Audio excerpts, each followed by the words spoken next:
Shalom. Oke, selamat malam semuanya, Shalom. Oke, baik yang live di Zoom maupun yang mengikuti secara live recorded. Kita akan memulai ibadah GIC kita pada malam hari ini. Dan sebelum kita memulai, kita akan awali dengan doa. Boleh saya minta tolong dengan Cilusi untuk memulai dengan doa? Silakan Cilusi. Oke, mari kita bersatu dalam doa. Terima kasih Tuhan Yesus untuk malam yang indah ini. Kami boleh bertemu kembali lewat online. Kami ingin memuji Engkau, kami ingin share kebenaran firman-Mu. Mari Tuhan pimpin ibadah GIC kami dari awal, pertengahan, sampai pada akhirnya. Semua yang mengambil bagian, Engkau urapi, Engkau berkati kami semua. Kami sudah berdoa, silakan semuanya ke dalam tangan-Mu. Haleluya. Amin.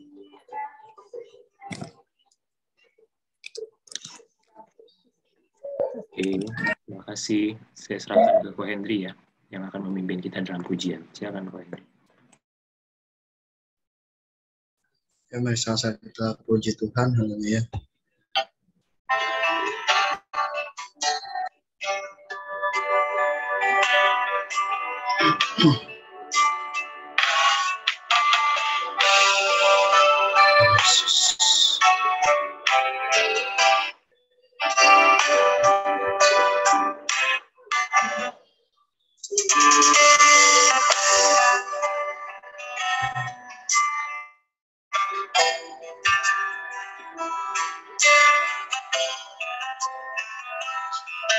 Mau dicas.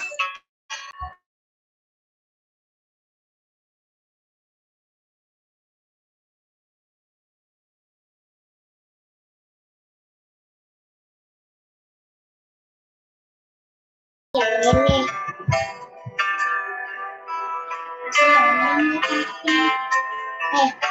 Tapi yang ini. Tapi yang ini.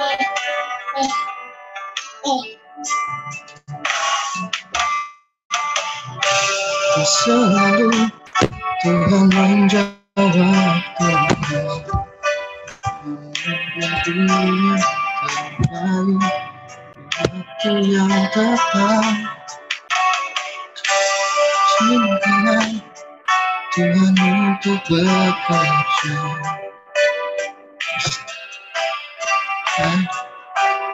karena percaya. Yesus mendengar lebih dari yang ku doakan. Yesus menjawab lebih dari yang ku harapkan. Dengan caranya di waktu yang tepat, ku kan melihat Dia jadikan semua.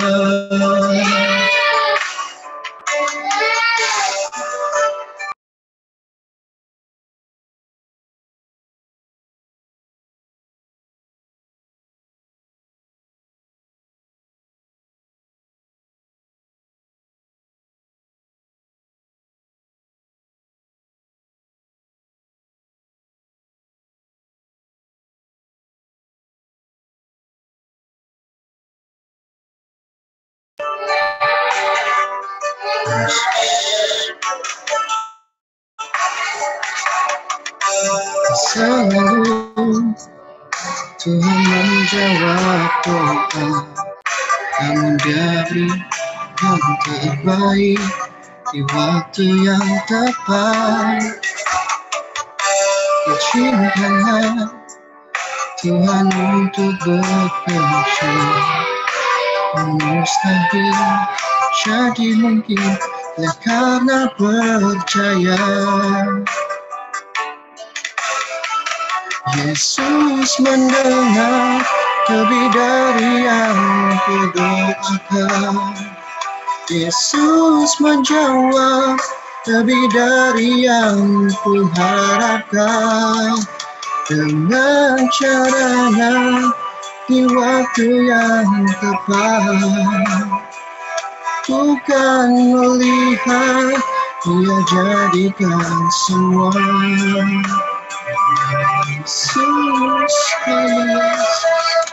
Yesus mendengar lebih dari yang kudoakan. Yesus menjawab, lebih dari yang kuharapkan. Dengan caranya di waktu yang tepat, ku kan melihat Dia jadikan semua.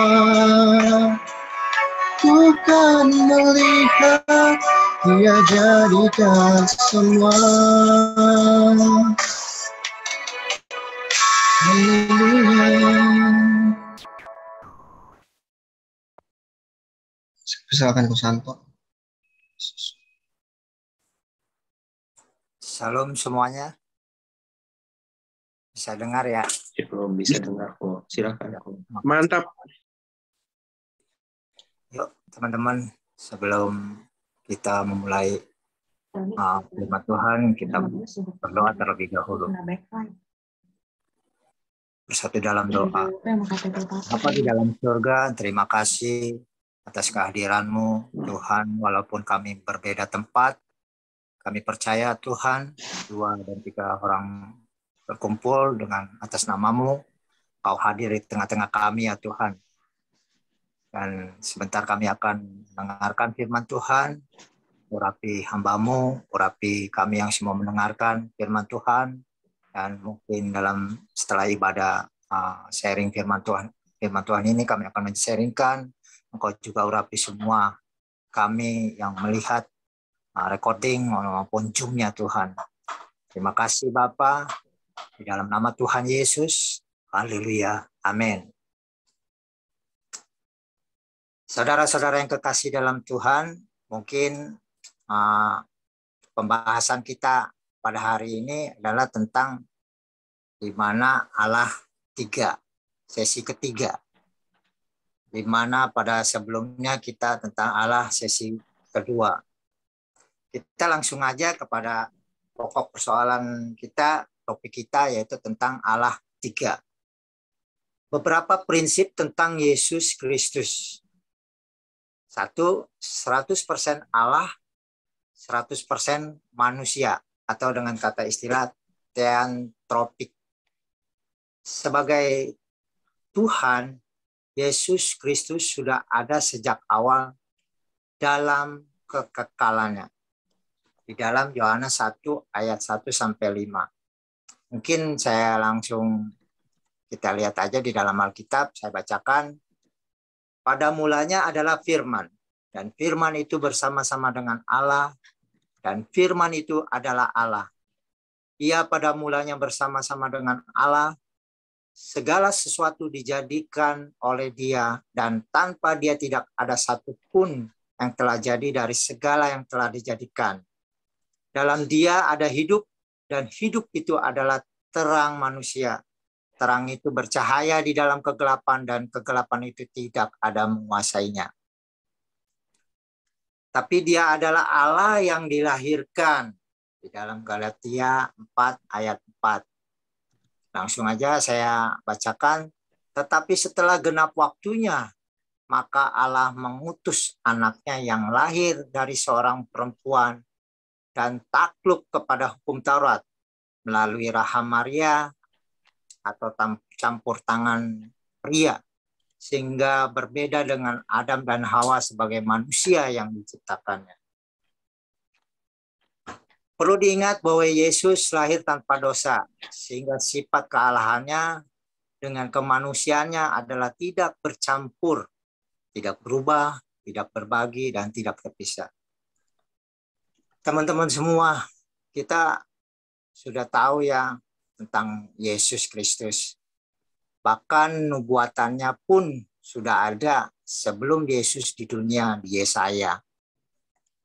Nabi Yesaya, dia tahu, dia mendapat hikmat dari Roh Kudus bahwa ada kedatangan Mesias.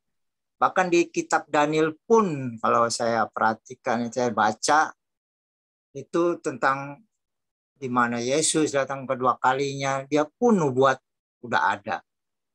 Jadi jelas bahwa Yesus itu adalah Allah sebagai Mesias, anak Allah, dan juga 100% sebagai manusia ketika dia di dunia ini. Beberapa prinsip tentang Yesus Kristus yang kedua, yaitu memiliki unsur hakiki manusia. Satu, memiliki tubuh. Di dalam Matius 26 ayat 12, dan tumbuh secara normal. Matius 26 ayat 12 mengatakan, sebab dengan mencurahkan minyak itu ke tubuhku, ia membuat suatu persiapan untuk penguburanku. Di antara yang lain memiliki sifat, logika, dan perasaan manusia. Dia juga memiliki berbagai kelemahan yang tak berdosa. Contoh di dalam Yohanes 4 ayat 6. Ketika dia lelah. Di situ saya bacakan aja di dalam Yohanes 4 ayat 6 tentang dia lelah. Di situ terdapat sumur Yakub.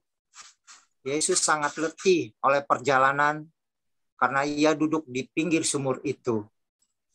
Ini mengingatkan kita tentang lelah ketika Yesus bertemu perempuan Samaria yang mengatakan bahwa kalau dia tidak bersuami kepada, kalau tidak salah kepada Yesus. Tetapi Yesus mengetahuinya bahwa memang dia tidak mempunyai suaminya pada saat itu. Sebab dia udah punya suami 5 kalau tidak salah ya. Bahkan suaminya yang ada itu sekarang ini bukan suaminya. Dan Yesus lelah dalam perjalanan ketika ke Yudea ke Galilea dan dia haus. Contoh sifat-sifat yang kelemahan yang lain, lapar. Di dalam Matius 4 ayat 2. Demikianlah firman Tuhan, dan setelah berpuasa 40 hari dan 40 malam, akhirnya lapar ya Yesus. Ini cerita tentang Yesus dicobai di padang gurun selama 40 hari 40 malam. Mungkin nanti saudara lihat kembali di dalam Matius 21 ayat 18. Maaf. Dan tentang kelemahan yang lagi, contohnya dia haus. Di dalam Yohanes 19 ayat 28, demikianlah firman itu, sesudah itu, karena Yesus tahu bahwa segala sesuatu telah selesai, berkatalah ia, supaya genaplah ada yang tertulis dalam kitab suci, aku haus. Ketika Yesus ini disalibkan, dan terakhir dia berkata haus, dan sudah selesai.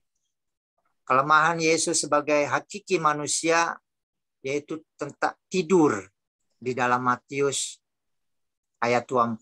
Contoh tidur. Demikianlah firman Tuhan di dalam Matius ayat 8-24, Matius 8 ayat 24. Sekonyong-konyong mengamuklah arah angin ribut di danau itu, sehingga perahu itu ditimbun gelombang, tetapi Yesus tidur. Ini tentang angin ribut diredakan Yesus ketika Yesus ada di perahu danau dan dia dengan katakan menghardiknya angin ribut itu ketika Yesus pada waktu saat tidur. Kita lanjutkan saja beberapa prinsip tentang Yesus Kristus memiliki unsur manusia yang tadi kita bahas, dan yang sekarang kita lanjutkan kembali. Yang ketiga, memiliki kodrat ilahi. Apa sih yang memiliki kodrat ilahi? Di antaranya satu adalah kekekalan. Gue kena scan di handphone, bukan di handphone, di laptop. Sekarang udah nggak kelihatan mukanya. Oke, Pak Santo, lanjut aja Pak Santo. Makasih, Mr. Penny. Maaf. Ya. Memiliki kodrat ilahi yang ketiga di dalam di antaranya kekalan. Ia mengaku sudah ada sejak kekal. Kita lihat di dalam Yohanes 8 ayat 58. Kata Yesus kepada mereka, "Aku berkata kepadamu, sesungguhnya sebelum Abraham jadi, aku telah ada." Ini ketika tentang di mana Yesus waktu itu ditanyakan kepada orang Yahudi bahwa Yesus itu pada saat itu disangka kerasukan setan. Di orang Yahudi bilang, bahkan orang Yahudi, "Kenapa engkau mengenal Abraham?" gitu. Padahal umurmu belum 50 tahun gitu. Tetapi kita tahu Yesus memiliki kekalan ya. Makanya Yesus yang dengan sifat kekekalannya sebagai ilahinya itu mengatakan bahwa sesungguhnya Abraham jadi, sebelum ada maksudnya aku telah ada.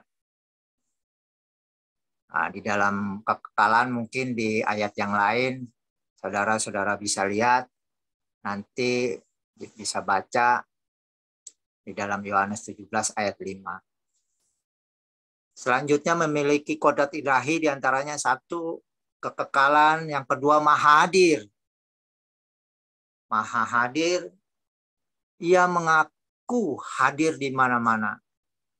Itu kita lihat di dalam Matius 18 ayat 20 atau Matius 28 ayat 20. Saya salah satu aja membacakan Matius 8 ayat 18 maksudnya ayat 20. Sebab di mana 2 atau 3 orang berkumpul dalam namaku, di situ aku ada di tengah-tengah mereka. Inilah di mana Yesus hadir. Dimanapun kita berdoa yang percaya kepadanya, Tuhan hadir. Yang keempat, yang ketiga adalah maha tahu.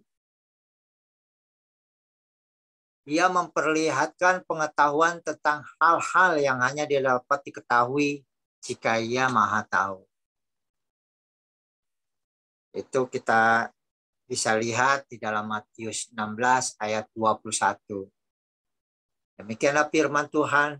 Sejak waktu Yesus mulai menyatakan kepada murid-muridnya bahwa ia harus pergi ke Yerusalem dan menanggung banyak penderitaan dari pihak tua-tua, imam-imam kepala dan ahli-ahli Taurat, lalu dibunuh dan dibangkitkanlah pada hari ketiga. Di mana ini tentang penderitaan Yesus dan syarat-syarat mengikuti dia.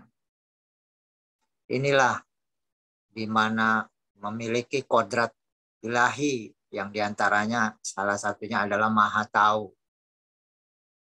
Mungkin juga saudara bisa lihat di dalam Yohanes 4 ayat 29. Nanti mungkin bisa baca. Yang selanjutnya memiliki kodrat ilahi adalah maha kuasa. Maha kuasa, ia memperagakan dan menyatakan kekuasaan satu pribadi yang maha kuasa. Bisa dilihat di dalam Matius 28 ayat 20 atau Markus 5 ayat 11 sampai 15, atau mungkin juga bisa dilihat di dalam Yohanes 11 ayat 38 sampai 14. Saya salah satu aja ambil mungkin di dalam Matius 28 ayat 20. Demikianlah firman Tuhan.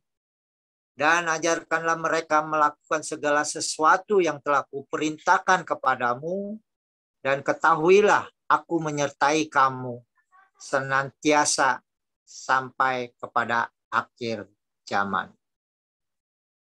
Ini yang jelas-jelas pribadi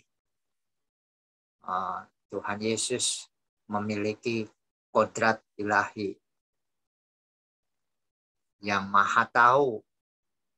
Bahkan tadi kita juga sudah tahu tentang perempuan Samaria, padahal Yesus sendiri tidak bekerja sama dengan perempuan Samaria itu. Sebab dia maha tahu bahwa dia memang tidak memiliki suami, namun pada saat itu, namun dia sudah memiliki suami sebelumnya, mempunyai 5 suami itu. Dan bahkan yang suami yang sekarang itu bukan suaminya.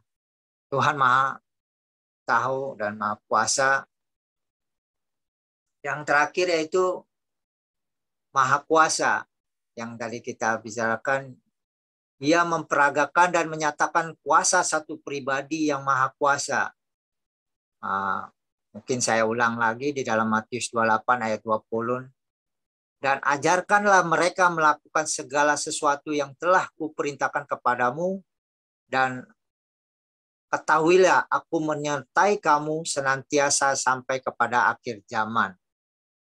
Ini dia yang dikatakan tadi bahwa memiliki kodrat ilahi yang terakhir itu adalah maha kuasa. Prinsip yang lain di mana memiliki kodrat ilahi sudah jelas ya. Tadi memiliki kodrat ilahi, satu kekekalan, maha hadir, maha tahu, dan maha kuasa. Dan prinsip tentang Yesus yang keempat adalah firman yang menjadi manusia. Tuhan Yesus adalah firman yang ada di dalam Allah dan yang keluar dari Allah dan menyatakan siapa Allah itu. Di dalam Yohanes 1 ayat 18,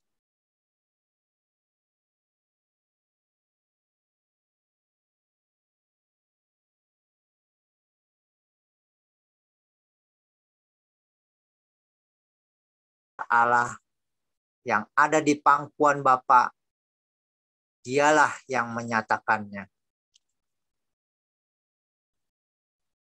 Saudara-saudara sekalian, ini adalah firman yang telah menjadi manusia, firman yang menjadikan daging, yaitu manusia. Sebab firman itu adalah Allah dan Allah itu adalah firman.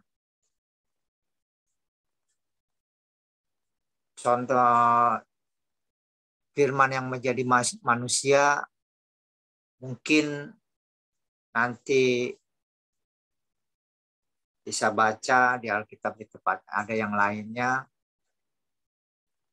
Dan firman yang menjadi manusia yang kedua, di mana memiliki kodrat yang sama dengan Allah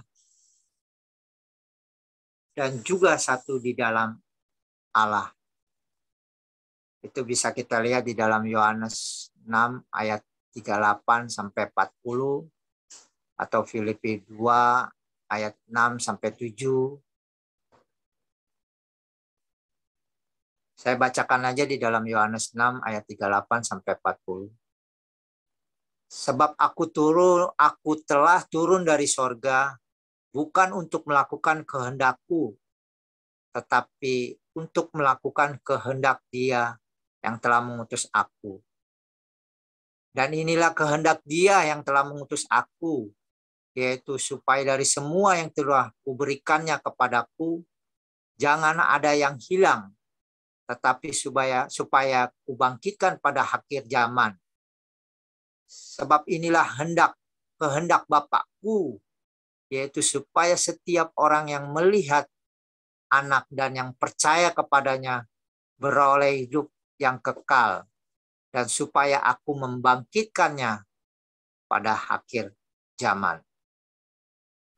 Di dalam Filipi 2 ayat 6 ayat sampai 7, demikianlah firman Tuhan, yang walaupun dalam rupa Allah tidak menganggap kesetaraan dengan Allah itu sebagai milik yang harus dipertahankan, melainkan telah mengosongkan dirinya sendiri dan mengambil rupa seorang hamba dan menjadi sama dengan manusia. Inilah firman yang menjadi manusia yang kedua yaitu memiliki kodrat yang sama dengan Allah. Dalam bait ini Tuhan Yesus mengosongkan dirinya, dia merendahkan diri sebagai hamba, sebab dia menghormati apa yang dikatakan Bapa, sebab peranan dia adalah pribadinya sebagai anak.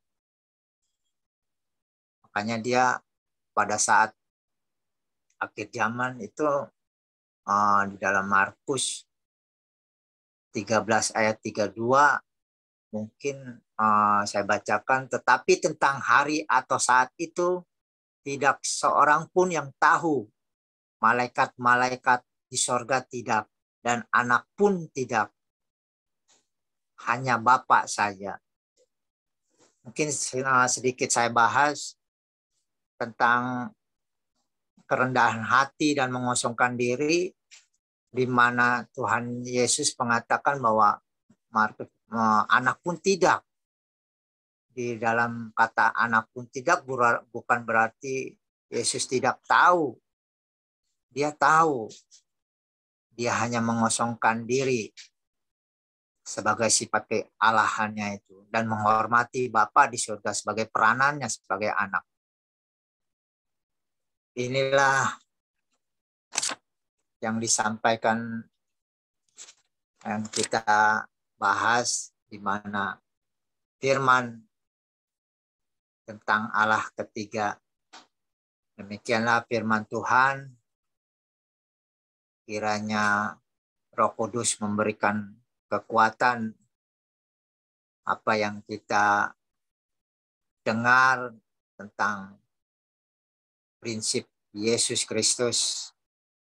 Kiranya Roh Kudus memberikan kekuatan juga bagi kita di dalam setiap pribadi.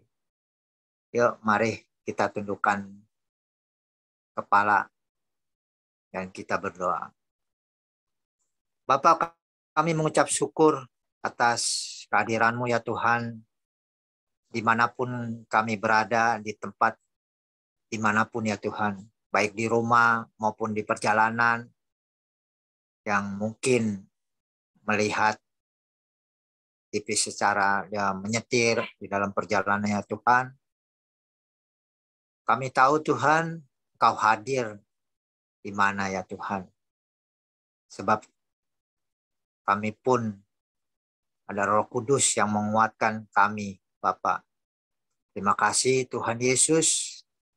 Biarlah kebenaran firman ini menguatkan iman kami tentang kepercayaan kami kepada Tuhan Yesus Kristus sebagai Mesias, Anak Allah, Juru Selamat kami. Sebab Engkau begitu baik Tuhan, hari demi lepas hari. Terima kasih Bapa di dalam surga, di dalam nama Tuhan Yesus Kristus. Haleluya. Amin. Amin, amin. Puji Tuhan. Terima kasih Pak Santo yang sudah menyampaikan firman Tuhan dengan sangat detail ya, disampaikan oleh Pak Santo, dan tentunya kita semua berdoa Bapak Ibu, pelajaran kita, perenungan kita akan firman Tuhan hari ini sampai ke kristologi ya, pusat atau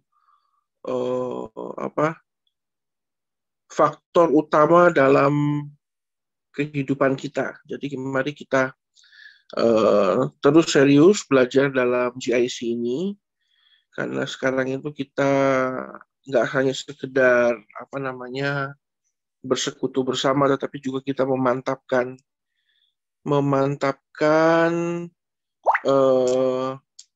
pengetahuan kita sehingga kita jadi anak Tuhan tuh nggak sembarangan jalannya ya Bapak Ibu ya.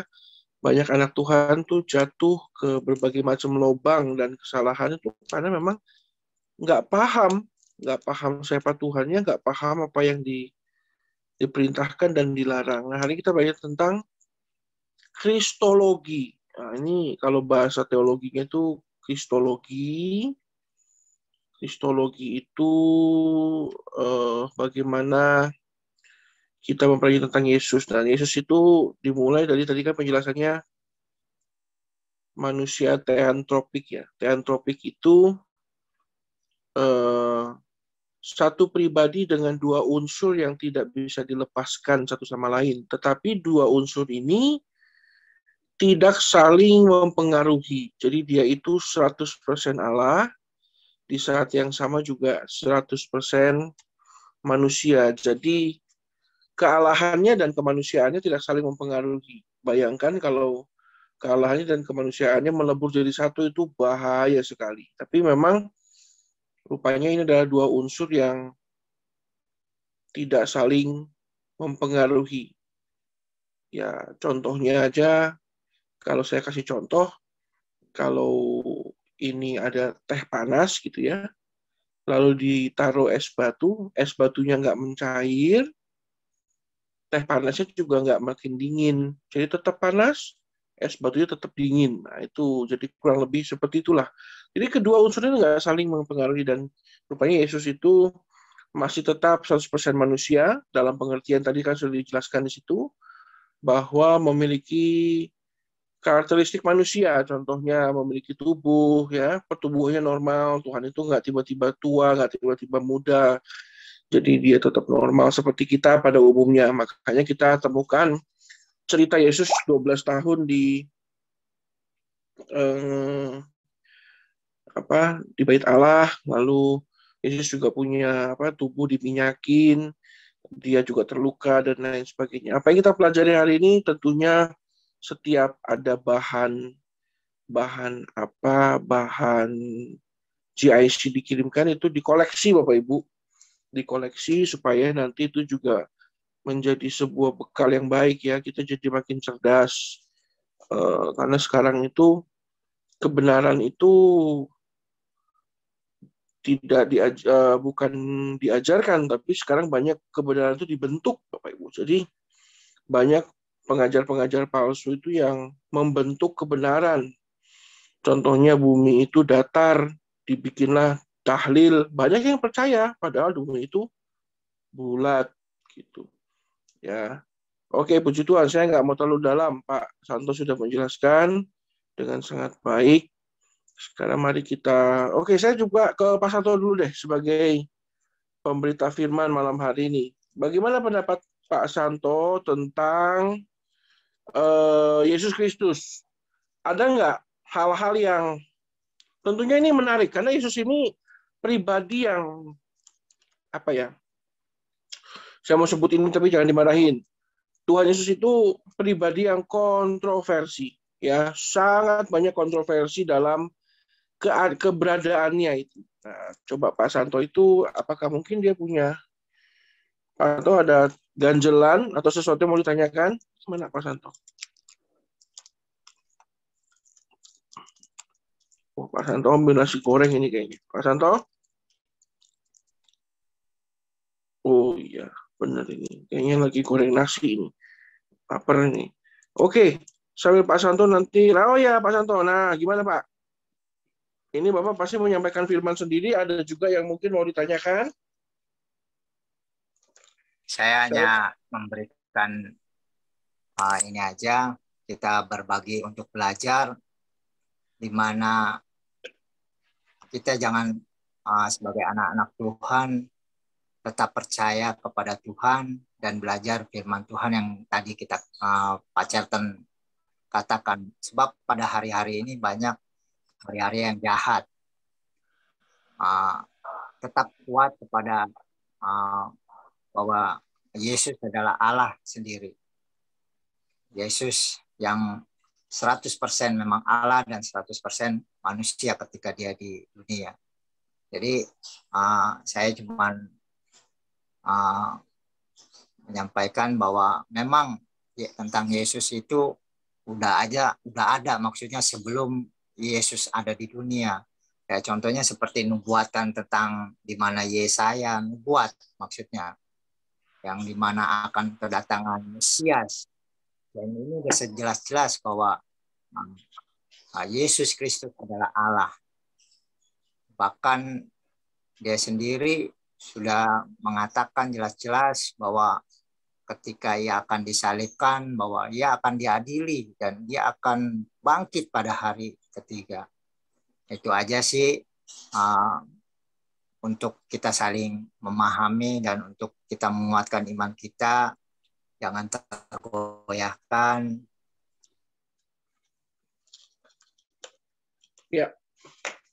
Ya, betul ya. Karena Pak Santo hilang, Bapak Ibu sampai hari ini Israel itu masih tidak mengakui bahwa Yesus itu adalah Mesias ya. Mereka itu masih tidak mengakui keberadaan Yesus. Yesus itu dianggap manusia aja. Yesus itu dianggap sebagai rabi. Rabi itu the master of all teachers ya. Jadi guru dari semua guru. Kayak profesor lah. Jadi dianggapnya itu bukan Tuhan. Dianggapnya itu hanya pengajar aja. Itu kurang ajarnya orang Israel ya. Yudaisme itu masih menunggu sampai hari ini Mesias itu, Pak Santo. Jadi Mesias itu masih ditunggu. Nah, apa itu Mesias? Nah, bangsa Israel itu terlalu lama hidup dalam perbudakan, sehingga konsep Mesias yang dicari itu adalah 3 hal. Satu, pemimpin politik. Jadi Mesias ini adalah raja, ya, seorang raja yang akan memimpin bangsa Israel secara politik. Yang kedua, Mesias itu diharapkan apa? Pemimpin militer. Yang apa? Yang akan memimpin bangsa Israel menjadi negara adidaya, negara yang hebat, negara yang kalau tempur itu nggak pernah kalah. Lalu apa? Pemimpin agama, ya. Jadi pemimpin politik sebagai raja, pemimpin militer, dan pemimpin agama. Jadi satu pribadi yang memimpin secara politik tetapi juga pinter strategi militer dan juga pinter pendidikan teologinya gitu. Makanya Bapak Ibu semua, orang sangat bisa menerima nabi dari agama seberang ya.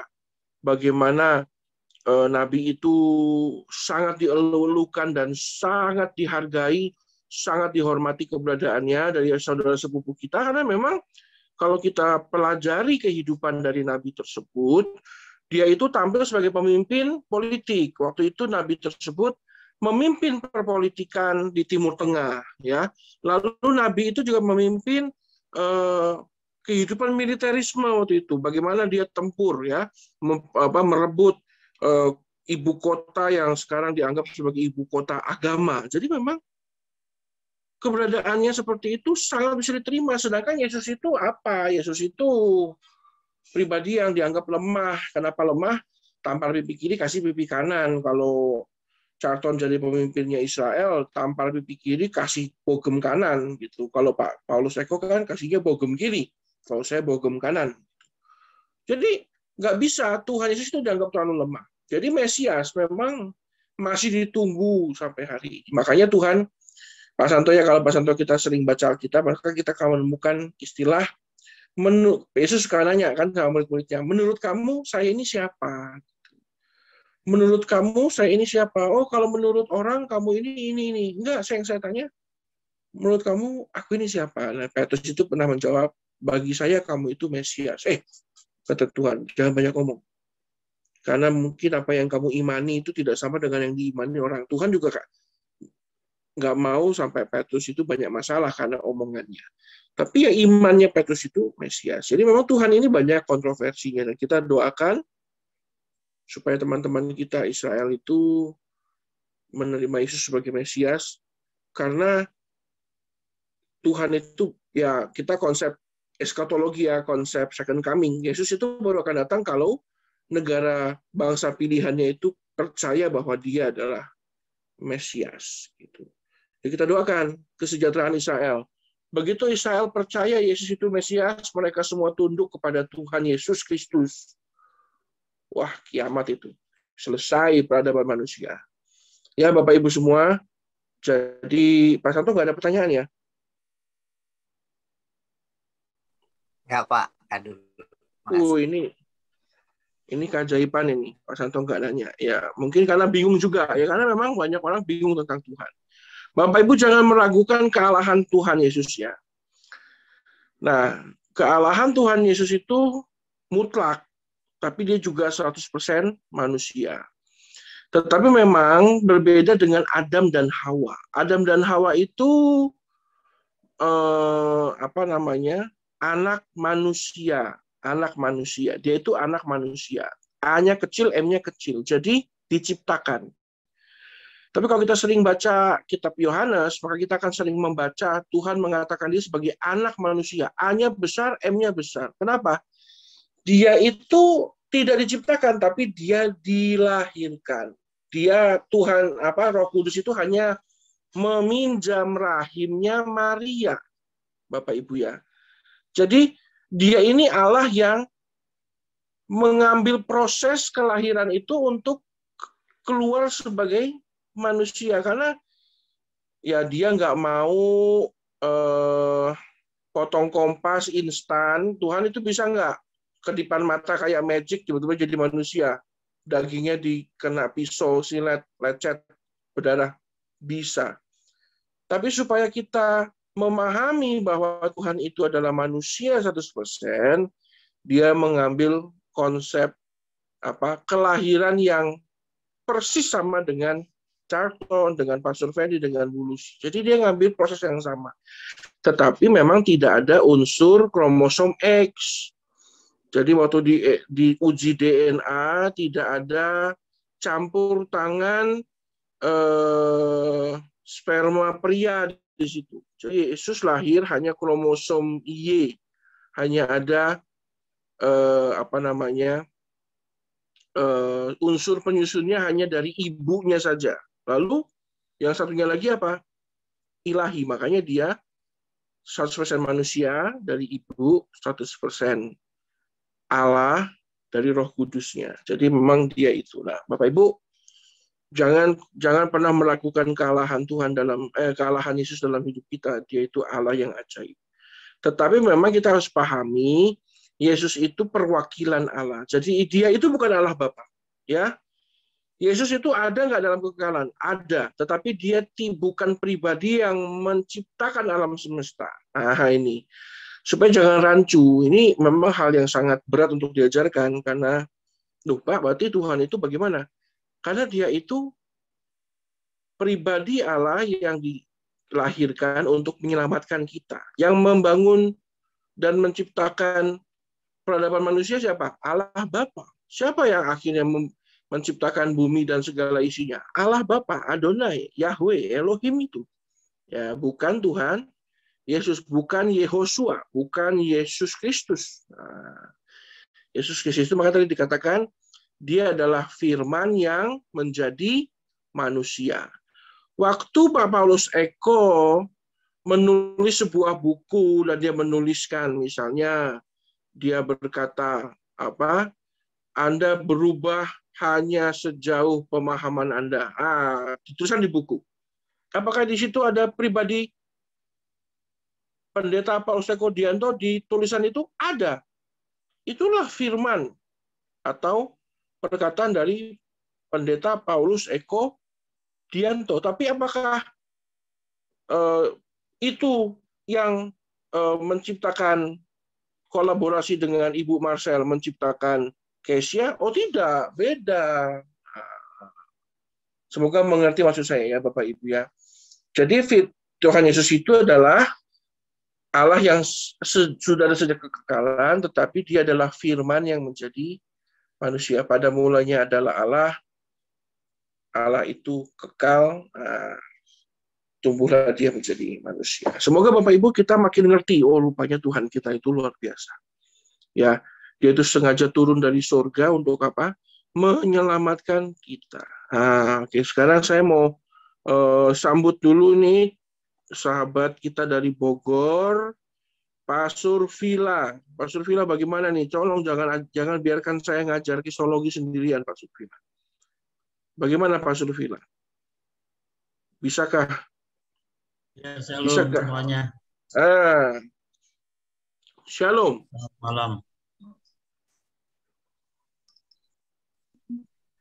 Halo, ya, kedengaran suara saya? Kedengaran.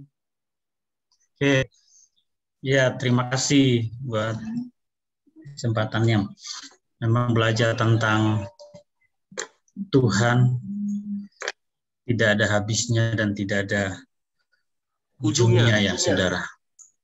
Jadi sangat luar biasa kita punya Tuhan yang ajaib, yang ilahi, yang poin nomor 2 itu sama seperti manusia yang punya perasaan, punya logika, punya sifat-sifat manusia. Cuma yang berbeda, manusia tidak punya sifat ilahi, kodrat ilahi. Tapi Tuhan kita yang ajaib itu Isahu alaihi wasallam ya. Iya. Iya, Isa binti Maria. Iya. Itu memiliki kodrat ilahi yang tidak dimiliki oleh manusia. Namun terkadang dari pelajaran ini bahwa banyak sekali yang manusia-manusia yang muncul yang menganggap memiliki kodrat ilahi. Nah, perlu sekali kita mendalami pelajaran seperti ini supaya kita sama-sama mengerti bahwa yang memiliki kodrat ilahi dan memiliki kuasa yang lebih dari sekedar hanya manusia itu hanyalah Yesus Kristus Tuhan. Dia bahkan rela mati menjadi sama seperti manusia, hanya manusia tidak bisa menjadi sama yang memberikan nyawanya bahkan mati di kayu salib. Itu hal yang sangat luar biasa bagi saya, khususnya yang memberikan kekuatan bahwa sekalipun situasi kondisi yang tidak memungkinkan, ya kita semua mengalami itu, tapi firman Tuhan itu terus meneguhkan, menguatkan kita bahwa Allah yang kita sembah itu pribadi, yang mengerti juga keadaan kita, yang punya perasaan, yang mengerti apa yang ada dalam hati kita. Itu menjadi kebanggaan saya sampai hari ini bahwa Yesus Kristus Tuhan yang kita pelajari, yang kita belajar sama-sama malam ini, kita sama-sama memahami, itu adalah Allah yang setia, yang tidak sama seperti manusia yang kita berharap, tapi Dia Allah yang setia, yang tidak pernah mengingkari janjinya. Itu aja yang dari saya. Terima kasih, Tuhan berkati. Terima kasih ya Pak Sulfila yang sudah bergabung dengan kita. Sama-sama, Pastor. Puji Tuhan ya, semoga Highland segera tayang lagi. Puji Tuhan. Bapak Ibu, memang Tuhan kita itu setia, dan bayangkan dia itu yang nggak pernah merasakan sakit ya. Dia tidak pernah merasakan dosa, itu harus berdosa gara-gara kita, itu luar biasa. Jadi ya sekali lagi kita harus ngerti bahwa Tuhan kita itu kasihnya itu mengalahkan ketakutannya akan dosa dan juga akan rasa sakit itu ya, luar biasa. Pak Surudi, saya mohon maaf hari Minggu tidak datang mendengarkan firman-Mu. Bagaimana untuk firman kita pada malam hari ini, Pak Surudi? Ya, shalom. Ya, cukup banyak penjelasan lah dari hambanya sehingga saya bisa menyimak dan lebih jelas kembali mengenai kealahan siapa Yesus Kristus itu, apa yang Dia perbuat untuk kita, dan apa yang kita harus lakukan untuk kita bisa mengenal Dia lebih dalam lagi. Sehingga kita tahu keesahan Dia, kemanunggalan Dia ada di dalam setiap kehidupan pribadi kita. Karena kita bisa merasakan, karena kita adalah ciptaan, dan kita bisa merasakan seperti apa yang Tuhan rasakan. Jadi rasa sakit seperti apa, rasa kekurangan seperti apa, rasa berkecukupan seperti apa. Ya, cukup jelas lah hambanya. Terima kasih hambanya.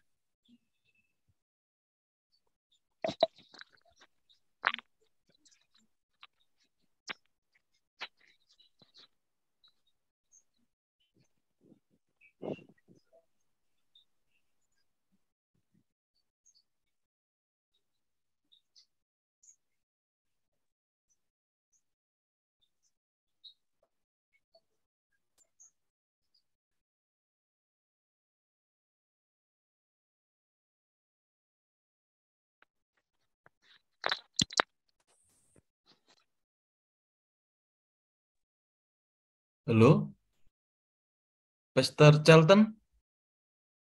Hilang.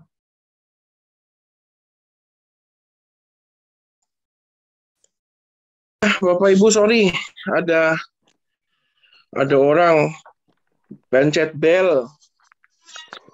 Ting tang ting tong ting tang ting tong. Rupanya keluarga saya baru pulang dari Bandung. Ya, terima kasih Pak Surudi. Ya, terima kasih hambanya. Memberkati. Memang sangat perlu kita belajar setiap hari, terutama menyambung pemahaman kita itu harusnya tentang Tuhan diturunkan menjadi perenungan hingga pada kita bisa mengikuti Tuhan seumur hidup kita. Ya, puji Tuhan. Sambil saya ngambil nafas, bagaimana Pak Niki, Pastor Niki, apa yang bisa di-sharingkan buat kita pada hari ini? Ya, shalom, Coach Charlton. Sambil saya ngambil nafas. Hari ini yang mau di-sharingkan pawang saya. Oh iya. Pawang ini ya. Iya. Sirkus. Ya. Ibu Niki. Ya, Bu Niki. Ya, kalau misalnya bicara tentang Tuhan Yesus banyak sekali ya yang kita bisa ambil. Tadi yang nomor 4 itu ya memang Tuhan Yesus adalah benar-benar Allah, 100% Allah, 100% manusia. Itu saya mau menambahkan aja itu dalam Yohanes 1 ayat 1 sampai 3 yang pada mulanya adalah firman itu bersama-sama dengan Allah, firman itu adalah Allah. Ia pada mulanya bersama-sama dengan Allah, segala sesuatu dijadikan oleh Dia dan tanpa Dia tidak ada sesuatu yang telah jadi dari segala yang telah dijadikan. Jadi ini berbicara tentang Tuhan Yesus yang memang pada mulanya Tuhan Yesus adalah firman itu sendiri.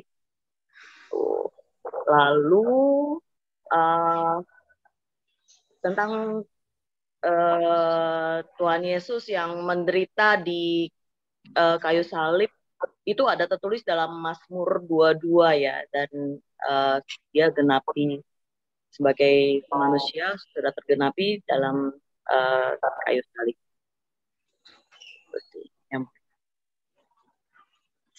Oke, ya memang Yesus itu adalah bukan perwujudan tapi penggenapan dari Perjanjian Lama. Kalau di Perjanjian Lama itu semua itu serba abstrak. Memang kalau lukisan itu ya lukisannya Van Gogh lah ya, itu sangat abstrak.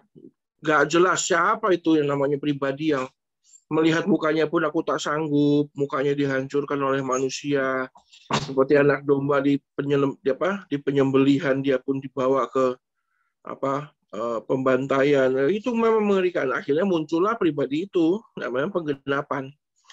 Itu menandakan bahwa dalam kehidupan kita itu apapun yang abstrak, suatu hari akan ada penggenapannya dalam Tuhan. Ya, itulah ya apapun yang Koniki dan Cilidia sedang gumulkan, sedang pikirkan, sedang harapkan, waktu semuanya abstrak di dalam Tuhan ada penggenapan. Nah, gitu kan? Amin. Jadi kita belajar bahwa mendekat kepada Tuhan, maka semua yang abstrak itu akan digenapi di dalam Dia.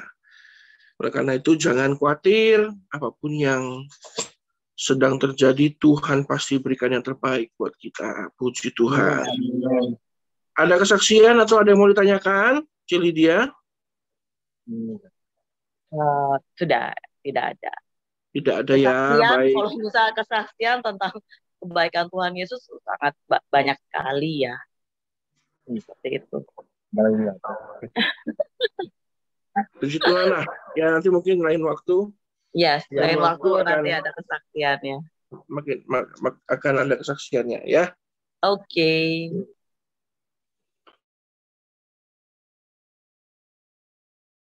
Oke, puji Tuhan, Bapak Ibu.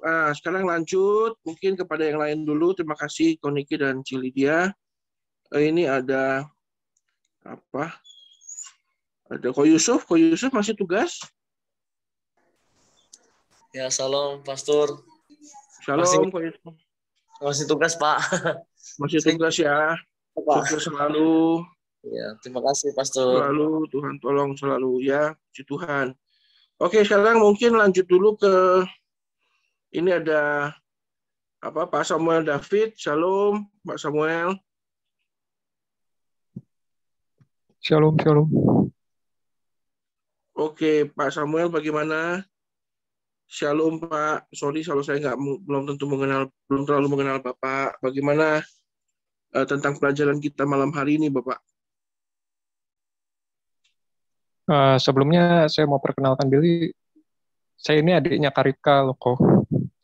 Oh, puji Tuhan. Iya, shalom. Saya belum kenal. Ya, Pak Surfedi juga nggak kenalin. Iya, malu deh saya. Iya, puji Tuhan. Ya, Pak Samuel, bagaimana? Ini baru kali ini ketemu sama beruang kutub. Ya. Udah sering kok tiap minggu. Udah sering ya? Sering ketemu ya? Oh iya, maafin saya ya. Saya itu memang orangnya agak sombong, jadi suka begitu. Aduh, maafkan saya. Bagaimana? Ada yang mau ditambahkan atau mungkin ada insight-insight, ada pemahaman-pemahaman baru bisa di-sharingkan ke kita, Pak Samuel? Nggak ada sih, cuma ya karena udah lama nggak belajar Alkitab juga, jadi maksudnya nggak baca Alkitab ya, jadi ya saya nggak tahu terlalu banyak sih, nggak mau terlalu banyak berbicara juga, takutnya ada salah pemahaman aja sih gitu. Berarti harus ikut GIC mulai sekarang supaya pemahamannya makin bagus, karena ini semua di sini itu banyak master ini, ada banyak profesor, dokter ini, puji Tuhan ya. Pak Samuel, nanti kalau saya ke gereja kita kenalan ya, kita ngopi-ngopi. Kalau udah lihat juga udah kenal kok. Oh gitu ya, sebelah ada kopi senyum, itu ada kopi senyum ya, puji Tuhan. Oke, Mas Samuel, terima kasih. Sekarang ini mungkin saya loncat dulu ke Pak Henry, saya siapin buat terakhir lah. Pak Henry itu jangan ngambek dulu, kamu yang terakhir ya. Bu Iva, nah ini Bu Iva ini baru mengalami mujizat ini. Bagaimana Bu Iva? Tolong munculkan rambut sunslickmu. Bu Iva, sunslick atau Dove ini? Waduh, ini jangan-jangan lagi ngecat rambut ini. Nah, Salam, ini. Pak. Salam, Bu Iva. Iya, Pak. Segera diceritakan, kemarin itu menakutkan 25 RT, 35 RW, 45 kelurahan, dan 2 kecamatan itu stres loh gara-gara ibu itu. Coba sekarang ceritakan dulu. Ya Pak, pertama-tama puji syukur kepada Tuhan ya, yang pasti Tuhan Yesus baik buat kita semuanya ya. Sampai saat ini kita masih diberi kekuatan dan juga nafas ya, terutama kalau kemarin tuh saya tuh luar biasa lah, Tuhan itu kasih kejutan yang dahsyat buat saya. Jadi anak saya sakit sampai nggak sadar, kejang, jam 1 malam itu dibawa ke rumah sakit. Nah habis itu di tes darah, singkatnya di tes darah, terus tes darahnya itu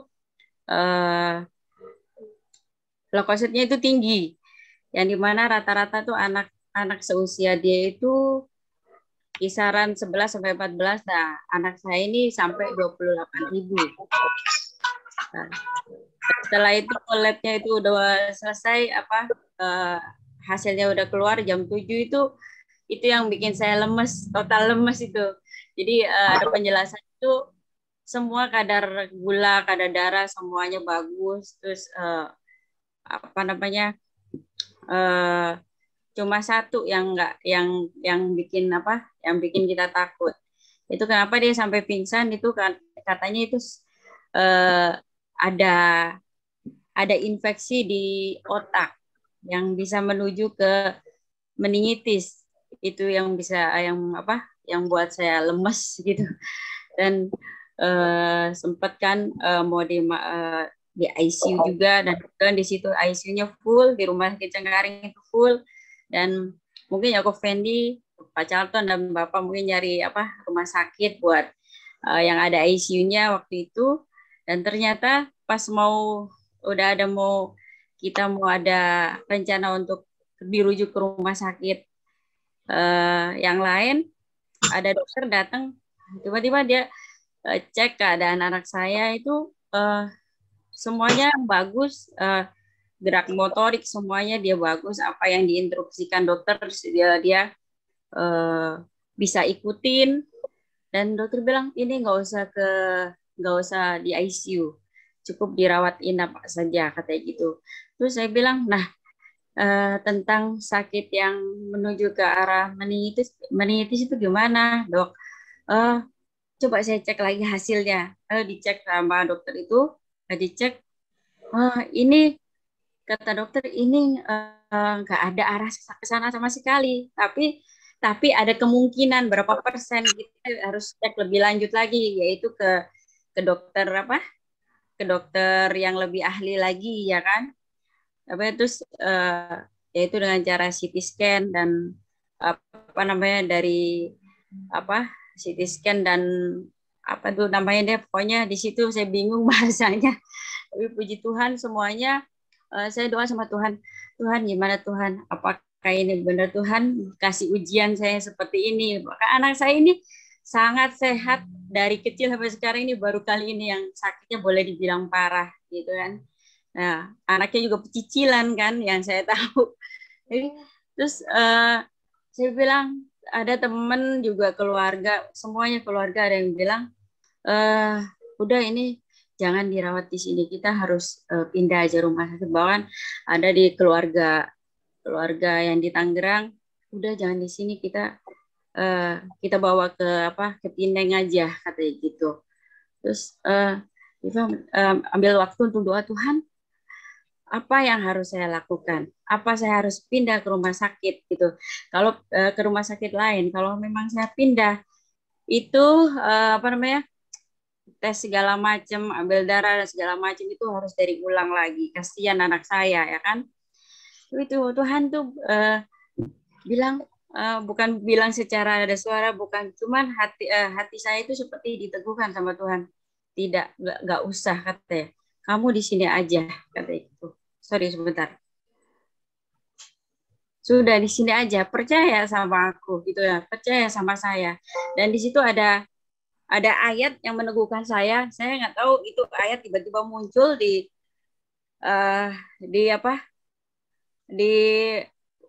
hati saya. Saya buka itu ayat di Ulangan 30 ayat 6 ya. Itu, dan Tuhan Allahmu akan menyunat hatimu dan hati keturunanmu sehingga engkau mengasihi Tuhan Allahmu dengan segenap hatimu, dengan segenap jiwamu supaya engkau hidup. Di situ saya merasa Tuhan itu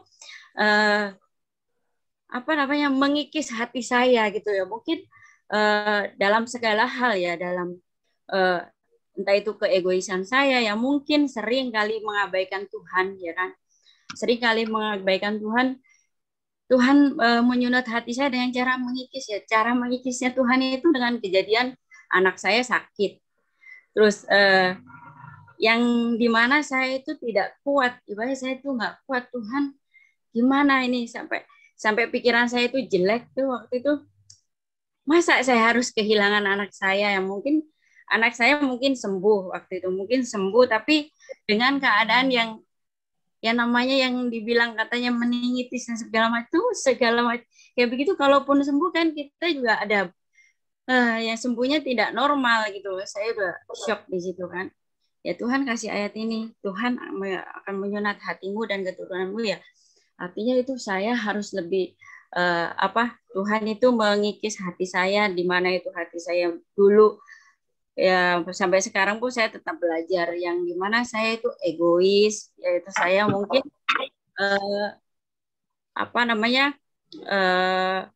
jarang sering kali mengecewakan hati Tuhan, mungkin seperti itu. Dan hati keturunanmu, nah untuk hati keturunanmu ini itu sangat luar biasa buat saya tuh. Anak saya Evelyn, dia sakit pun dia masih bisa berdoa mengalahkan saya waktu itu. Nah, Tuhan pasti sembuhkan Evelyn katanya. Tuhan Yesus itu baik. Tuhan Yesus itu pasti sembuhkan Evelyn. Dan mungkin waktu dia nggak sadar, waktu itu Bapak subuh-subuh datang ke IGD, entah itu Bapak nyanyi apa, itu dia ternyata dengar. Jadi setelah walaupun dia nggak sadar, itu dinyanyikan kembali sama dia. Apa itu, Dek? Lagu apa ya? Pokoknya ada, itu dinyanyikan terus sama dia. Nah, waktu itu terus menyunat hati keturunanmu, yaitu menyunat hati anak saya juga untuk lebih fokus kepada Tuhan, untuk percaya kepada Tuhan bahwa Tuhan itu menyembuhkan. Apa yang kita takutkan itu tidak akan terjadi kalau kita percaya sama Tuhan. Terus yang lebih bikin saya itu luar biasa lagi itu yang saya bilang saya kalah iman saya sama anak saya. Dia kebetulan kalau di sekolah tuh anak saya itu suka banget. Dia pelajarannya ada yang dia suka yaitu agama. Dia itu paling pinter agama kalau menurut saya. Agama itu nilai bisa di atas 90.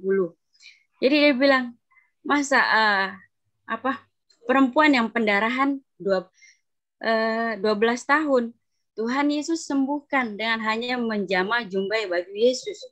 Ya kan? Terus ada satu lagi, dia ingatkan lagi sama saya. Hamba seorang Kapernaum itu Tuhan sembuhkan tanpa harus Tuhan datang. Karena iman dari perwira tersebut, Tuhan sembuhkan. Jadi maka jadilah seperti apa yang engkau kehendaki, yaitu kesembuhan yang hambanya terima gitu. Itu benar-benar saya luar biasa. Itu iman anak saya itu lebih kuat daripada saya. Terus kepercayaan dia itu lebih kuat daripada saya. Dan puji Tuhannya lagi berangsur anak saya itu 7 hari di rumah sakit. Berangsur setiap hari itu ada perubahan yang luar biasa yang Tuhan kasih, yaitu anak saya setiap kali mau tidur atau merasakan sakit yang kepala yang luar biasa, dia selalu bilang, Tuhan Yesus, kepala saya tidak sakit lagi, kepala saya sembuh, saya tidak merasakan sakit lagi. Sama tarik nafas, itu dia yang lakukan. Dan dia selalu minta kalau mau tidur atau apa, Mah, Dedek mau diurapin dari ujung rambut sampai ujung kaki. Jadi saya urapin pakai minyak urapan.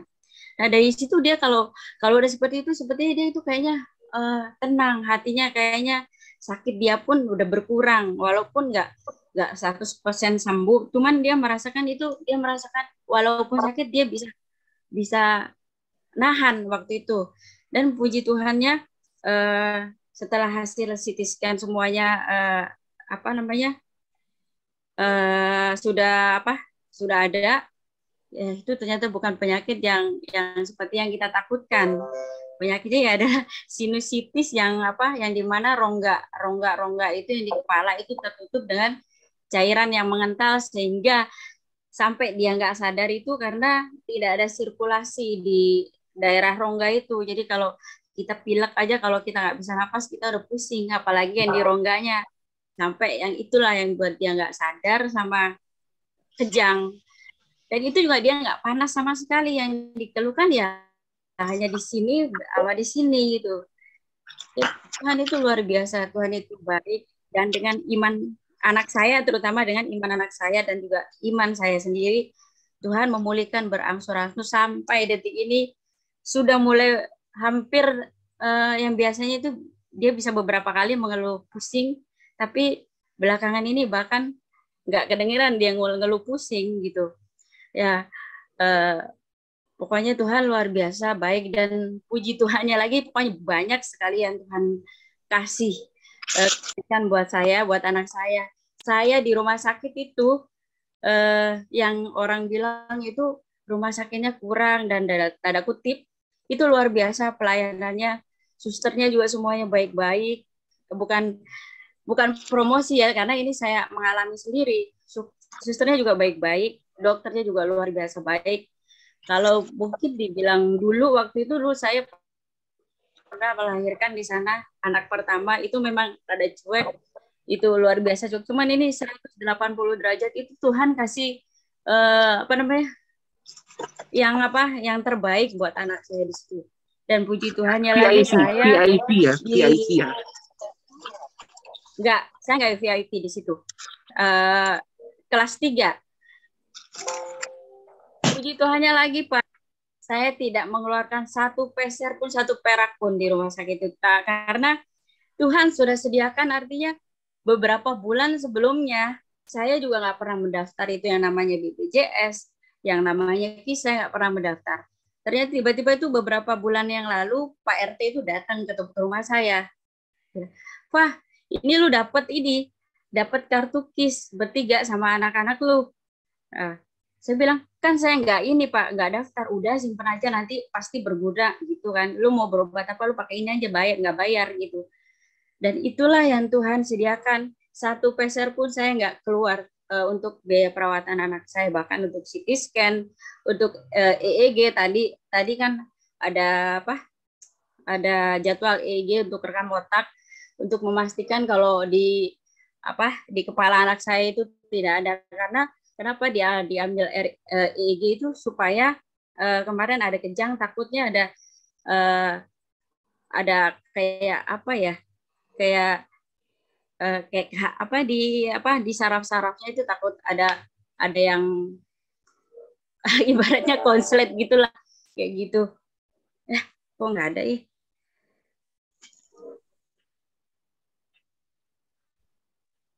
Jadi tadi udah ke dokter kan, Bu? Loh, mana? Sifanya hilang. Halo? Hilang. Loh, hilang sama semuanya. Ya, puji Tuhan Bapak Ibu. Jadi memang kita bulan ini kan belajar tentang transformasi doa nih. Jadi doa itu bisa memulihkan ya, bisa mengubahkan. Jadi jangan pernah khawatir, jangan pernah ragu sedikit pun. Tuhan itu sanggup memulihkan. Nah ini Bu Vila tiba-tiba melarikan Zoom-nya mati dari arena bertanding ini. Bu Marcel, Bu Gembala. Ya Pak. Shalom Ibu. Shalom Pak. Bagaimana menyanggapi kesaksiannya Bu Iva, maupun adakah kesaksian dari Ibu sendiri atau tentang pelajaran kita? Terpesona tadi sama Ibu Niki. Ya, oh iya. Iya, jadi dia kalau bercerita tuh kayaknya sudah bisa kita majukan jadi pembicara itu Pak. Pembicara WBI Bu kayaknya Bu. Iya, makanya. WBI. Kita luar kan bukan biasa. battle ya. Kita WII Bu, Wanita IHK Indonesia Bu. Iya, jadi sharingkan untuk pada malam hari ini topiknya tentang kristologi. Ya, yang saya paling suka dari Tuhan Yesus itu adalah mujizatnya. Mujizat yang dia lakukan, yang pertama merubah air menjadi anggur, dan mujizat yang menurut saya spektakuler itu 5 roti 2 ikan. Bagaimana memberi makan 5.000 orang dan masih sisa 12 bakul. Itu yang selalu saya paling ingat dan paling berkesan di dalam pembacaan Alkitab itu. Sisanya untuk menyembuhkan orang sakit atau membangkitkan orang mati. Ya menurut saya kurang begitu bagaimana. Tapi dua ini yang adalah antara keilahiannya dan kemanusiaannya itu yang sangat memberikan wow gitu. Komen saya begitu tuh Pak. Itu sih Pak. Dan memang kalau kita perhatikan, Yesus itu mengambil sesuatu yang dekat dengan manusia tetapi diubahkan menjadi sesuatu yang ilahi kan? Air.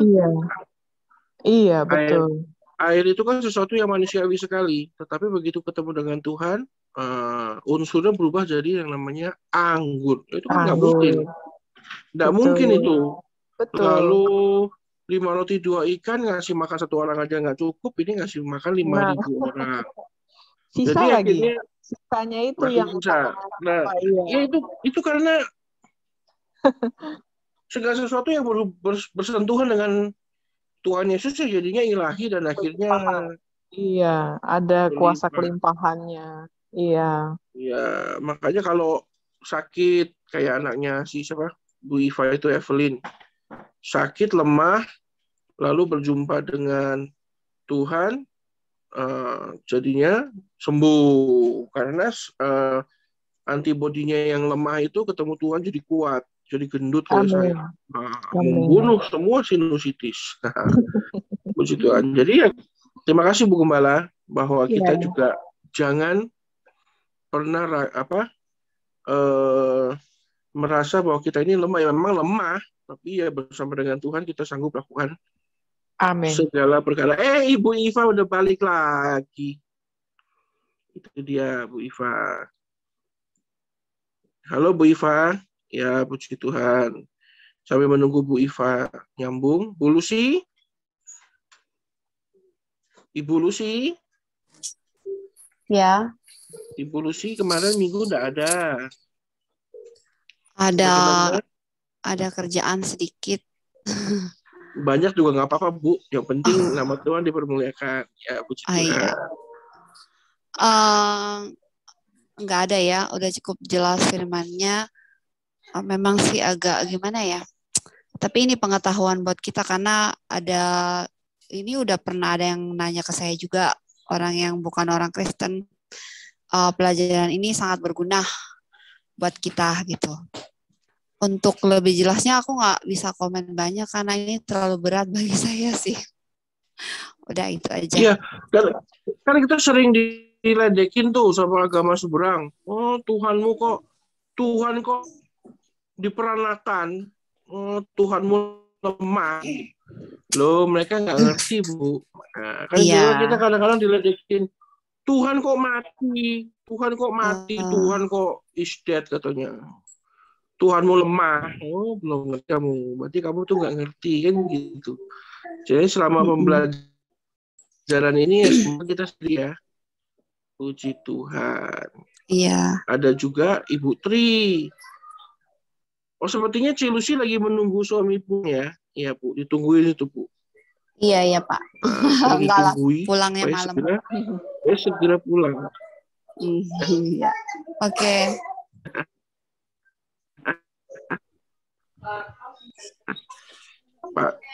Pak Dedi segera pulang. Saya istri martabak telurnya 4 ya Pak. Hilang juga. Iya. Putri. Ya, Pastor. Salam teman-teman semua. Putri Put. Shalom. Putri. Aduh. Ya, Pastor Saton, dengar nggak? Halo? Pastor Charlton, wifi-nya agak drop. Kedengaran kok Putri. Silakan Bu, lanjut Putri. Iya, saya cuma mau nanya aja, ini masalah yang kita bicarakan ini ya. Terkadang pengertian tentang Tritunggal sama ketuhanan Tuhan Yesus itu kan ada yang bisa mereka ngerti, ada juga yang nggak bisa ngerti-ngerti, udah dijelasin. Apakah itu juga termasuk kasih karunia Tuhan gitu? Karena nggak cuman orang tetangga sebelah sepupu kita aja, tapi ada juga yang seiman dengan kita pun kadang susah banget dikasih penjelasan, pencerahan tentang Tritunggal dan ketuhanan Tuhan Yesus itu. Gimana menurut Pastor Charlton? Itu aja. Sorry, sih. Bu, tadi sinyal saya hilang. Gimana maksudnya? Maksudnya menjelaskannya gimana? Gini loh, Pastor. Kan masalah tentang yang kita pelajari sekarang ini kan tentang Tritunggal dan ketuhanan Tuhan Yesus ya. Itu kan kadang tetangga kita, saudara kita sepupu itu kan kadang kurang ngerti juga walaupun kita kasih penjelasan, dan bukan dia juga, saudara kita seiman aja kadang nggak ngerti juga gitu dari kasih penjelasan. Itu apa termasuk kasih karunia Tuhan yang memberikan pengertian kepada kita, apa memang karena orangnya agak tanda kutip gitu, Pastor? Jadi gini Bu, itu bagus. Apakah kasih karunia? Iya Bu. Iman itu, pengertian iman itu salah satunya adalah percaya tanpa perlu mengerti Bu. Gitu ya. Jadi nek ngerti dulu baru mau beriman, ya kamu mendingan gak usah percaya Tuhan Yesus, kamu percaya itu saja. Alien, robot. Nggak bisa, Bu. Kita kalau nggak mau ngerti tentang ketuhanan Tuhan Yesus itu, nggak bisa pakai logika. Pakainya iman. Nah, salah satu definisi iman itu adalah percaya tanpa mengerti. Ya, mati.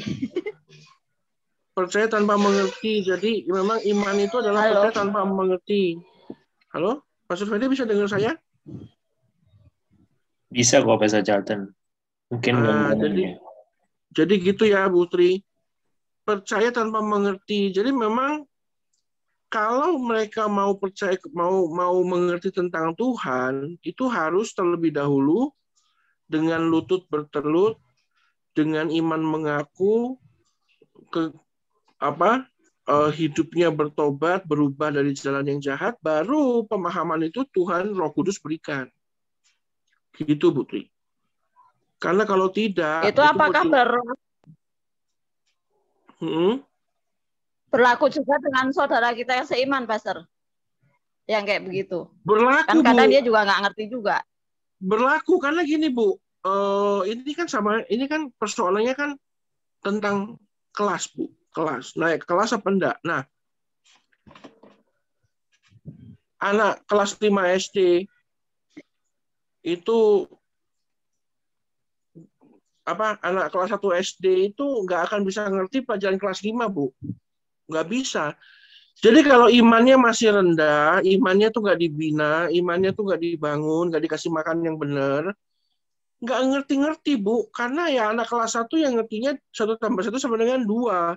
Disuruh belajar 5 kali 5 berapa itu dia bingung. Jadi ini berbicara mengenai kedewasaan iman, Bu. Makanya imannya itu perlu dibangun dan perlu dibina. Gitu, Bu. Jadi banyak juga teman-teman kita satu gereja, bahkan mungkin datang beribadah bersama-sama dengan kita, kok pemahamannya bisa beda dengan kita, karena mungkin kedewasaannya beda, Bu. Gitu. Makanya muncul yang namanya GIC ini memang berusaha untuk mengajarkan kepada kita semua, supaya kita naik kelasnya bareng-bareng, belajarnya bareng-bareng, pemahamannya juga sama, lalu nanti langkahnya sama, cara berpikirnya sama, gitu. Itu memang tujuannya GIC itu, supaya naik kelasnya bareng-bareng. Jadi kalau semua SMP ya SMP semua, lulus SMP semua. Jadi kalau ibu ketemu sama saudara seimanmu yang masih belum paham, bahkan masih meragukan Tuhan, itu karena memang keimanannya kurang, masih belum dewasa. Gitu, Putri. Berarti itu mesti harus ikut sekolah Alkitab atau bagaimana? Karena kan kalau emang dia nggak dewasa dalam ikut ibadah itu, Pastor, kan sampai tua pun dia juga nggak ngerti-ngerti. Terus apa tujuannya dia ke gereja gitu loh? Itu kan keputusan, Bu. Masalah dewasa itu bukan urusannya. Oh, berarti gembalanya nggak ngajarin. Bukan, itu dia mau memutuskan untuk dewasa atau enggak. Kalau dia mau memutuskan untuk dewasa, berarti ada yang namanya 2 Korintus 10 ayat 5 kalau nggak salah. Itu yang gini berbicara. Menundukkan pemahaman-pemahaman itu di bawah kaki Kristus, Bu. Menundukkan benteng-benteng, lalu menyerahkan pemahaman itu, pikiran kita itu di bawah kaki Kristus. Jadi merendahkan hati dan merendahkan diri di hadapan Tuhan, supaya Tuhan ajar. Kalau memang dia masih, ya pokoknya aku ke gereja, ini aku minggu ya ke gereja, aku sudah menuntaskan kehidupan agamawiku, nggak akan pernah, Bu. Itu namanya ngerti dan dewasa, itu nggak akan pernah. Itu harus mau merendahkan hati dan merendahkan diri untuk dibentuk dan bertobat. Harus bertobat itu. Saya ini, Bu, mungkin di satu IHK itu yang paling kurang ajar dan paling sombong pikirannya itu saya. Karena saya tuh dari kecil itu walaupun seperti ini saya tuh cukup pintar, Bu. Tapi sombongnya bukan main. Pada akhirnya dipermalukan Tuhan. Pemahaman saya apapun tentang hidup ini saya dipermalukan Tuhan. Sampai akhirnya saya nyerah, nangis, nyerah, putus asa, walaupun nggak sampai bunuh diri ya. Putus asa, gimana jalanin hidup kalau semuanya mentok, kanan kiri depan belakang atas bawah, segala penjuru mata angin mentok. Akhirnya begitu saya bertobat benar-benar menyerahkan diri sama Tuhan, baru itu pelan-pelan, Bu, pemahaman itu masuk. Kuncinya memang merendahkan hati dan merendahkan diri, Bu, di hadapan Tuhan. Gitu, Bu Dan Tri. sampai Tuhan nurunkan itu ya, Pastor, kasih karunia-Nya supaya dia dapat pengertian tentang pelajaran itu, Pastor, ya. Kasih karunia kan hanya diberikan kepada orang yang pantas mendapatkannya, Bu. Iya, ya itu makanya saya bertanya. Makanya kalau memang mereka nggak dapat pun ya nggak dapat pengertian juga kan. Walaupun sampai merendahkan diri juga. Iya, dia merendahkan diri lalu diproses. Jadi orang banyak bilang keselamatan itu kasih karunia. Oh iya, hanya diberikan kepada orang yang mau menyambut kasih karunia itu. Gitu ya, Putri ya.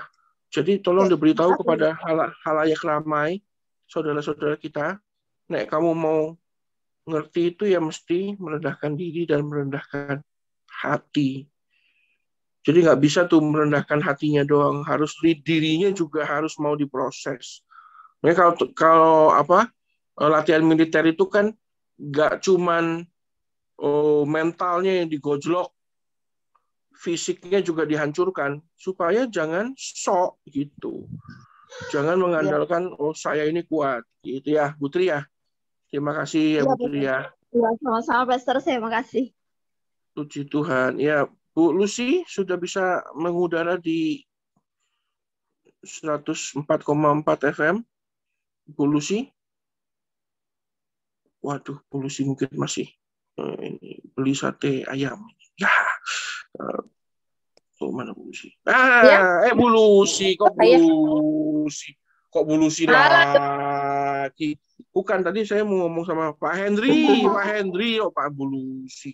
Mohon maaf lahir dan batin, Bu. Iya, Pak Henry Giovanni maksud saya. Tuh kok malah Bu Lucy lagi. Mohon maaf, Bu.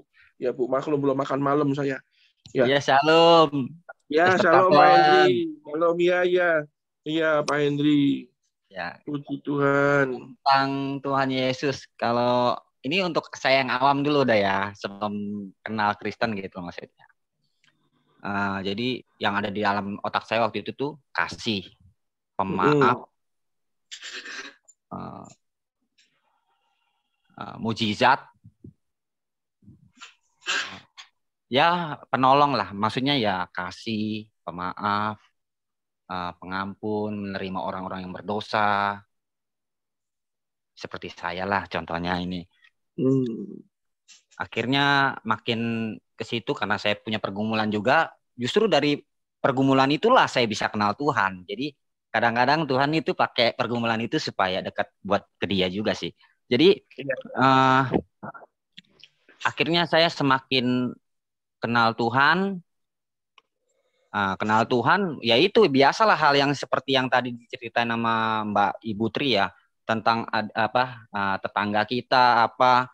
Tapi kalau saya nih ya pribadi ya waktu itu ya saya bilangnya saya justru itu merasa istimewa loh, merasa luar biasa Tuhan saya datang ke dunia ini untuk menyerahkan nyawanya untuk menebus saya. Jadi saya udah merasa bahagia itu, maksudnya kalau menurut dia seperti itu. Tapi ini yang jadi masalah, ada aliran yang lain yang dia juga percaya Alkitab tapi tidak percaya bahwa Yesus adalah Allah, yaitu saksi Yehova.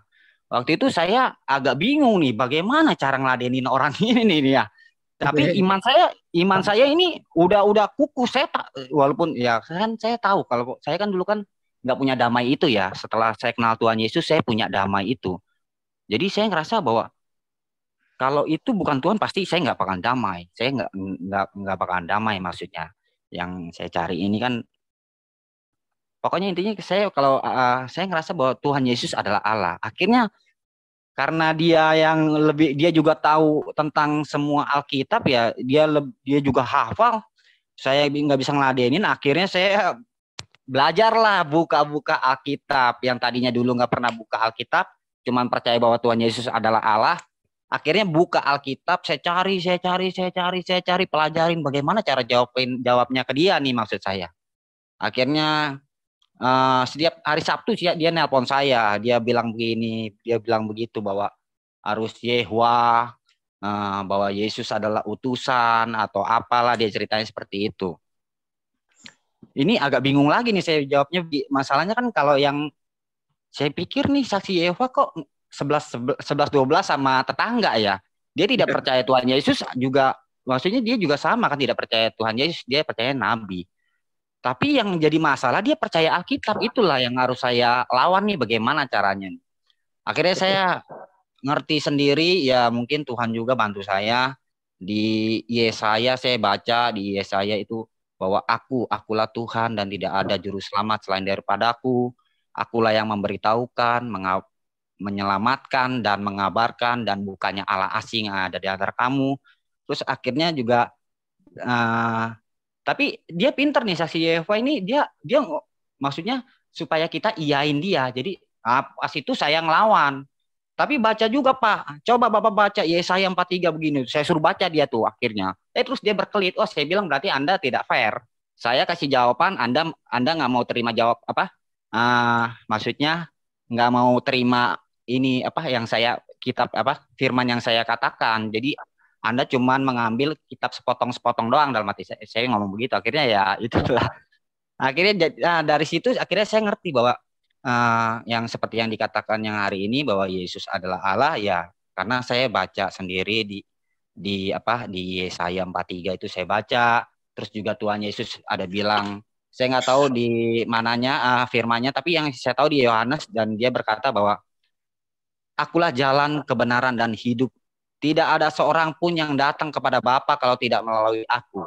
Sekiranya kamu mengenal aku, pasti kamu juga mengenal Bapakku. Nah, kata-kata itu tuh langsung, sekarang ini kamu sudah melihat dia dan kamu telah mengenal dia. Nah, kata-kata itu saya udah yakini bahwa memang dia adalah Allah. Memang Allah kan tidak berbentuk ya.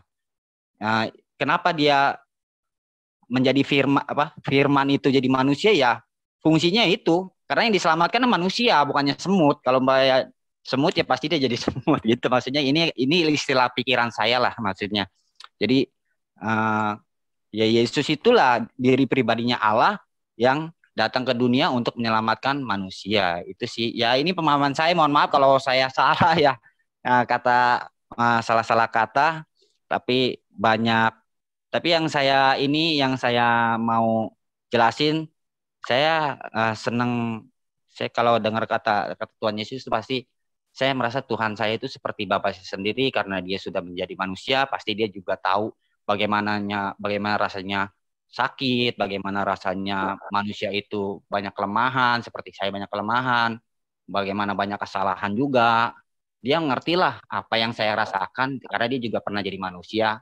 Jadi dia pasti tahu bagaimana, dia pasti seorang bapak nggak bakalan ngebuat anaknya itu, maksudnya ya seperti kita sama anak kita lah, pasti yang terbaik lah buat kita lah.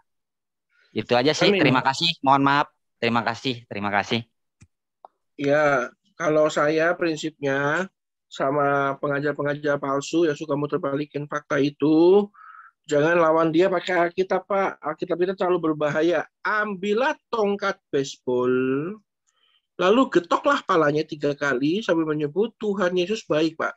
Yesus baik. Nah, maka akan pergilah dia daripadamu. Itulah Charlton 1 ayat 3. Jangan, Pak. Jangan dilawan pakai ayat Alkitab, Pak. Terlalu terlalu berharga Alkitab kita untuk diputarbalikan sama makhluk-makhluk seperti itu. Suatu hari saya lagi. Jangan, nanti saya dibawa ke polisi lagi, Pak. Enggak, tapi saya ngomong gini sih. Paling saya ngomongnya begini sih, Pak. Terakhir saya ngomong begini.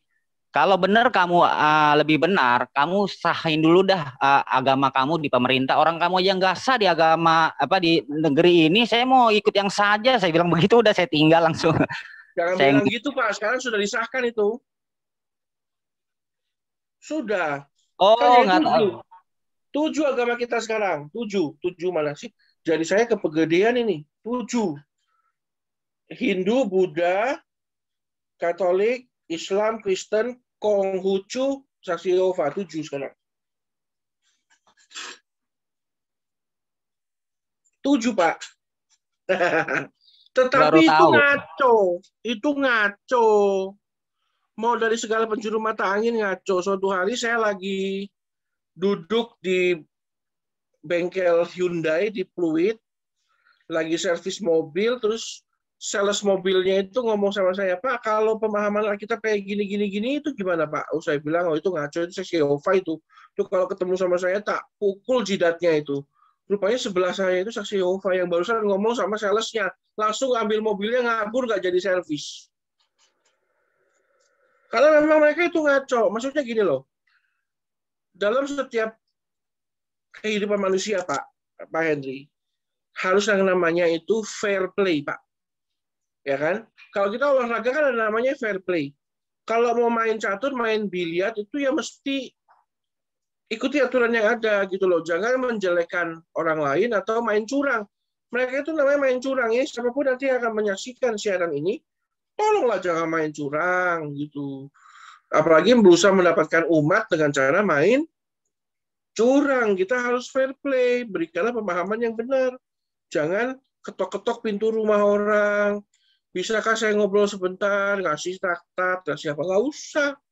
Ngapain? Kalau memang Tuhannya betul, pasti akan membawa kepada keselamatan yang betul juga. Maksud saya seperti itu loh, Pak Henry.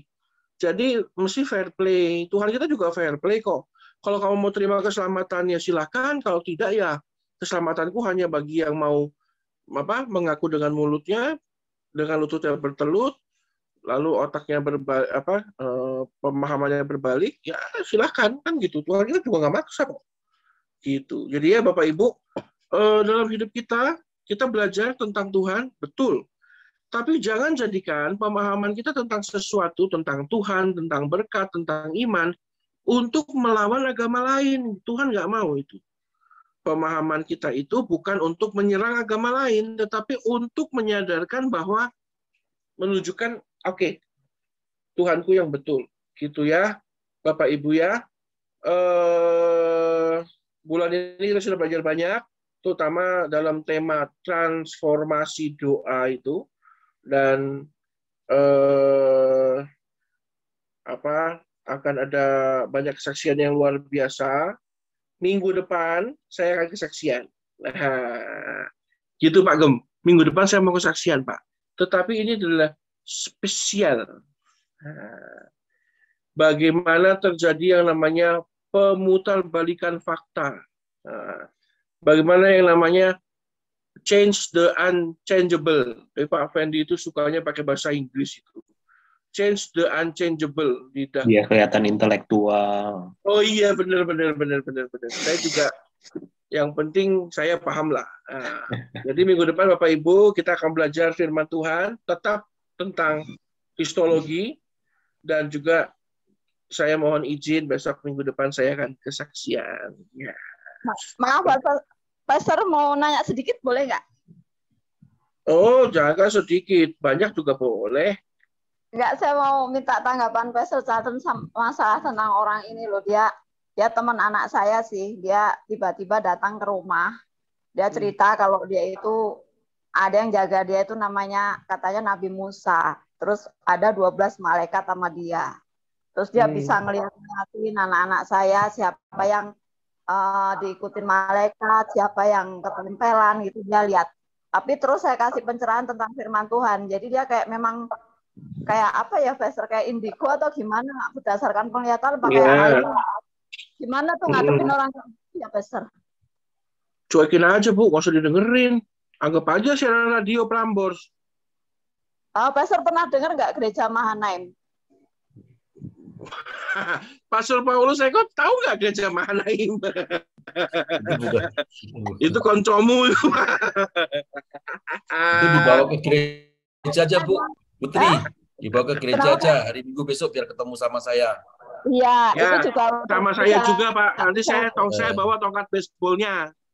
Emang katanya mau ketemu Pak Paulus. Dia bilang aku mau ke gereja IHK Bu, mau ketemu Pak Paulus. Ya udah, nggak apa-apa, aku bilang gitu, ketemu aja katanya. Hari Minggu Bapak juga bisa dilihat. Ketemu, nggak apa-apa. Oke. Oke, makasih Pastor. Sama-sama. Silakan Pak, dijelaskan. Saya langsung lemah tak berdaya saya Pak.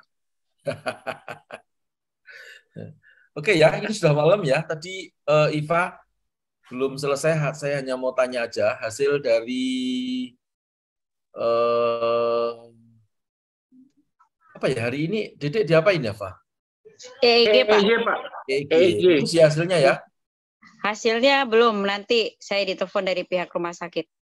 Oke, puji Tuhan. Ya, jadi ya, Pastor Fendi, Pastor Charlton, saya tidak nambahi, saya hanya menggarisbawahi bahwa Tuhan Yesus baik, Tuhan Yesus hebat, ya, dibuktikan banyak sekali hal-hal yang terjadi dalam keluarga Iva, ya, dalam kehidupan kita semuanya.